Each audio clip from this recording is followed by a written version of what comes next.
இந்த தாவேகா தம்பி என்ன சொல்ல வர்றாருன்னே தெரியல. போராட்டத்துக்கு வந்திருக்காரு. கையில பிளக்கார்டு வச்சிருக்கிறாரு. இந்த பிளக்கார்ட்ல என்ன எழுதப்பட்டிருக்கு? எதற்காக இந்த போராட்டம் நடக்குது? யாருக்காக நீதி கேட்கிறோம்? நியாயம் கேட்கிறோம்? எந்த தெளிவும் இல்லாம விஜய பாக்குறதுக்குன்னு பப்பரப்பன்னு வந்து நின்னு இருக்கிறாரு அப்படிங்கிறது மட்டும் ரொம்ப தெளிவாக தெரியுது. இப்படிப்பட்ட எந்த அரசியல் புரிதலும் இல்லாத ஒரு ரசிகர் கூட்டத்தை கையில வச்சுக்கிட்டு தான் அடுத்த எலெக்ஷன்ல நான் சிஎம் ஆக போறேன்னு ஒருத்தர் பஞ்ச் டயலாக் பேசிட்டு இருக்கிறாரு.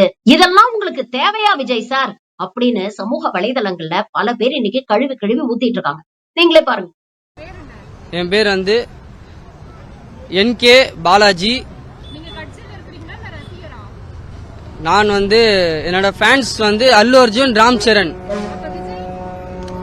என்னோட ஃபேன்ஸ். நான் இப்ப புதுசா இதுல தொடங்கி இருக்கனால இப்ப தாவேக்கால நான் நம்பர் ஆஃப் தி லீடர் மாதிரி ஆகிறதுக்கு முடிவு எடுத்துக்கொண்டிருக்கிறேன்.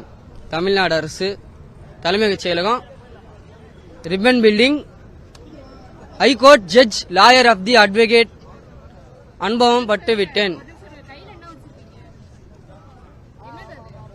இது கொடுத்துருக்காங்க.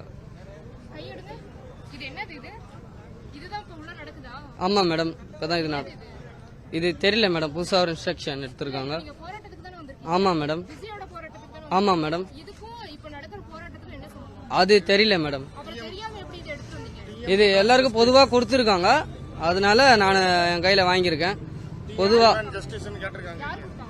பொதுவா கொடுத்துருக்காங்க இன்ஸ்ட்ரக்ஷன். என்னோட சொந்த ஊர் வந்து ஹைதராபாத், AP, ஆந்திர பிரதேஷ்.